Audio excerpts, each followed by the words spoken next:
What is going on, everyone? I am back once again, and this is going to be my predictions for WrestleMania 40, which will be aired on Saturday, April 6th, as well as Sunday, April 7th, 2024, for a two-night event.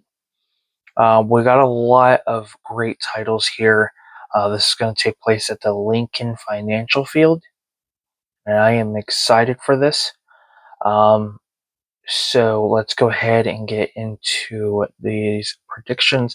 Right now, I'm on the Wikipedia page, so I can have all the matches listed to give you guys a proper prediction video. So night one is going to have a total of 7 matches. I don't know if this is the order they're going to be in, but we'll find out come tomorrow. So we have Rhea Ripley versus Becky Lynch for the Women's World Championship.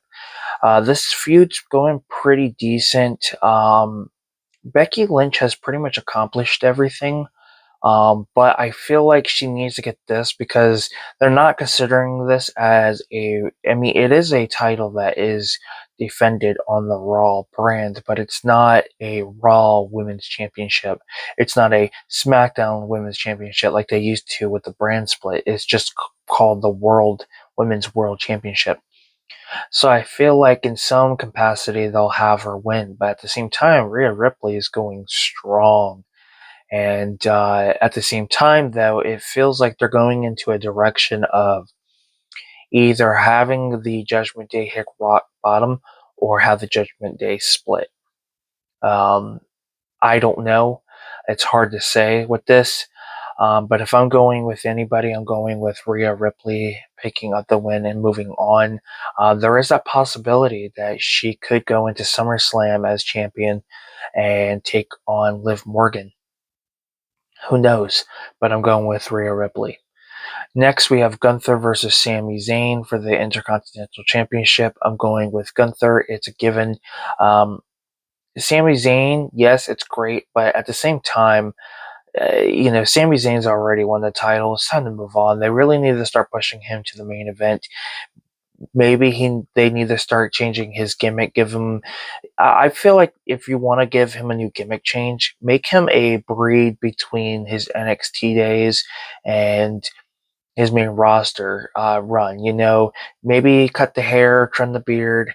Go back to that like NXT Sammy look, but take the, you're taking that and you're taking how he was on the Raw and SmackDown, fusing them together and creating this dominant superstar going in, winning his matches, not this hit rock bottom, the stories that we see constantly, the underdog, things like that.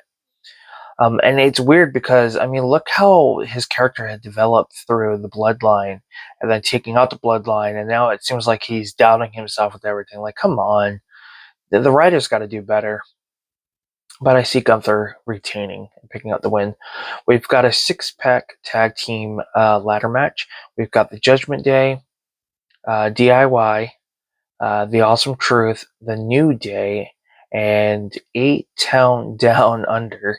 That's a mouthful. And then the New Catch Republic. So there are rumors that this will be the way to split the tag team championships to their respective brand, and it needs to happen. This has been going on for too long. I feel like if it does happen, the Awesome Truth will be the Raw champions, and for SmackDown, I feel like it's going to be the New Catch Republic winning the SmackDown titles. But if it's not going to be split, then I see Awesome Truth picking up the win. I see the 8-Town Down Under splitting. There's a possibility that Austin Theory will turn face and take out Grayson Waller. I see Finn Balor and Damian Priest definitely losing for sure, which will lead up to hopefully a cash in. But I'm going with the Awesome Truth. We have Jay and Jimmy Uso in a singles match. This one should be a really good match. People want Jimmy, a lot of people want Jay Uso to win, and it would make more sense because he is main event Jay Uso. But I feel like they're going to give it to Jimmy. I hate to say it, but I feel like they're going to give it to Jimmy. It only makes sense in some way, because he's not really doing a whole lot. And it just seems like it feels cringe when you watch him with the bloodline. Like, it just makes no sense. And then, like, the direction they went when he got jumped only to come back and join the bloodline still makes no sense. So it's like they don't know what they're doing with this feud, but at the same time, it feels like they are. But if I'm going with anybody, I'm going with Jimmy. So unfortunately, this is going to be a no yeet. So yeah, Jimmy will pick up the win. We got Bianca Belair, Jade Cargill, and Naomi versus Damage Control, which consists of Dakota Kai, Asuka, and Kairi Sane in a 6 women's tag match. It's a given. It's going to be Jade Cargill, Bianca Belair, and Naomi. They're not going to hype up Jade Cargill just for her to lose at one of the biggest stages and biggest shows of them all. Yeah, it's not going to happen. So this will be the fallen of Damage Control for sure, and not only them, but Judgment Day as well. So I'm going with Cargill, Belair, and Naomi. Then we have another tag team match. This is just a standard 2-on-2, but it's going to be LWO's Dragon Lee and Rey Mysterio versus Santos Escobar and Dirty Dom Mysterio. This could go either way, but I feel like they're going to have Dirty Dom win and Santos. It just makes more sense, and I feel like we're going to see Carlito turn on Rey Mysterio and Dragon Lee. Why? Well, it's expected, and just the way things seem to be going, I feel like it's going to go in that direction. But who knows what exactly will happen? But I feel like we're going to see a heel turn from Carlito, and we're going to see Dirty Dom and Santos pick up the win. And then we have the Bloodline, The Rock and Roman Reigns, or the final boss, The Rock, and the Tribal Chief, the head of the table, Roman Reigns, taking on Cody Rhodes and Seth freaking Rollins. If Rhodes and Rollins win, all members of the Bloodline are barred from ringside during the championship match on night 2. If The Rock and Reigns wins, the championship match on night 2 will be held under bloodline rules. The Rock and Roman are winning. And the reason for that is it's going to play a big part into night 2. And I'll explain that when I get there.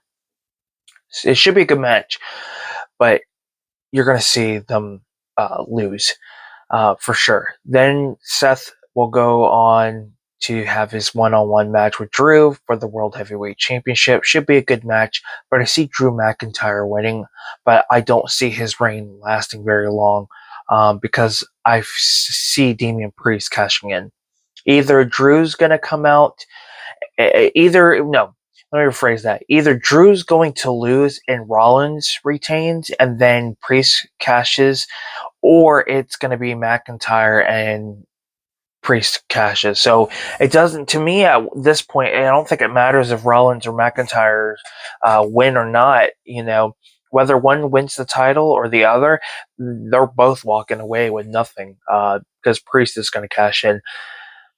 I feel like it's going to push more towards Drew McIntyre being cashed in on, because I feel like with, Rhea Ripley talking to him, and they're kind of their, in a way, kind of their, history on, if you notice weeks and months back, Rhea talking to McIntyre during an interview with another star having an interview. I feel like eventually some things are going to happen. I'm going to go with Drew McIntyre and then Damian Priest cashing in. Then we have Io Sky versus Bayley for the women's championship, WWE Women's Championship. Io Sky's run has been garbage. It really has. I think since her title run, she's only had, here and there. And to me, it's just what are they doing? Why did they put the title on Io Sky when they're not even doing anything with her? So I feel like this is Bayley's time. Bayley's going to pick up the win for sure. But at the same time, you never know. There could be a swerve. We could see Dakota Kai getting involved in costing Io. I mean, there is that possibility. It could be like that double swerve turn, heel face turn, whatever you want to call it. But if it doesn't, I see at least Bayley getting the win. Then we have LA Knight versus AJ Styles. Should be a good match. I'm going with probably AJ Styles. It seems like LA Knight is getting the upper hand on Styles, so I feel like it makes sense to have Styles pick up the win. Then we have the triple threat for the United States Championship, which we'll see Logan Paul, who is the current champion, versus Randy Orton versus Kevin Owens. Should be a good match, but I see Logan Paul picking up the win because I think when SummerSlam happens, it's actually going to be in Logan Paul's hometown. So I feel like that's what they're pushing towards for him to have a decent title reign. But I see Kevin Owens picking up the win, or not picking up the win, picking up the pin, which will make Randy look a little bit stronger, and then it will be Paul versus Orton at SummerSlam. I feel like that's the direction that I cannot speak. That seems to be the direction that they're going, at least in my opinion. Then we have the Pride, which is Bobby Lashley, Angelo Dawkins, and Montez Ford taking on, of course, with BFAB, taking on the Final Testament, which is Karrion Kross, Akam and Razar, known as the Authors of Pain, with Scarlett and Paul Ellering, whatever, however you pronounce it, at ringside. This should be a pretty decent 6-man tag match, but if I'm going to go with anything, I'm going to go with the Pride because it seems like the Final Testament has been getting the upper hand on the past few weeks on SmackDown. So it feels like that they're going to get the upper hand again this SmackDown. So it would allow the Pride to kind of pick up the win there. And then finally, we have Roman Reigns versus Cody Rhodes for the undisputed WWE Universal Championship. So as I stated, that The Rock and Roman would pick up the win in the tag team match. So this would be bloodline rules. And the reason for this is we're going to see a few things. I feel like this opens up the door to allow The Rock to turn on Roman without any disqualification. That is why they're going with the bloodline rules, because it's pretty much a no disqualification. Anything can goes. So I feel like that is why they're doing it. I feel like they're going to go in that direction because, we want to see Roman versus The Rock. It's going to happen. But we all know that Cody even said that, I'm going to take everything away from you, but it won't be at WrestleMania. But then that I think might have just thrown things off for the fans. We weren't expecting that to happen. Then, of course, the WrestleMania match happens. I don't know. It's kind of weird. It would be pointless for Cody to lose. Why would you build it up twice? Just what? Third time's the charm? Nobody wants that. Nobody wants it. Excuse me. And I think there will be a lot of backlash if Roman Reigns wins. I'm not joking. I could see people canceling their memberships, people wanting their money back for the show. Like, there could be so much backlash from this if Reigns retains. But I feel like, Cody is going to pick up the win. I feel like The Rock's going to get involved. Stone Cold Steve Austin will come in. Rollins will probably come out to help, and Jey Uso. We are going to get that Avengers type battle. I feel like we're going to see some amazing storytelling, but I do feel like The Rock's going to turn on Reigns. I see Cody Rhodes picking up the win, finishing the story, becoming the new WWE champion. That's my predictions for WrestleMania Night 1 and 2. I hope you guys enjoyed this prediction video, and if you have, give it a like. Don't forget to subscribe to the channel. Let me know what your predictions are for the show. And with that being said, I'm Film Talk with Mikey, and until next time, guys, we'll talk films. Peace.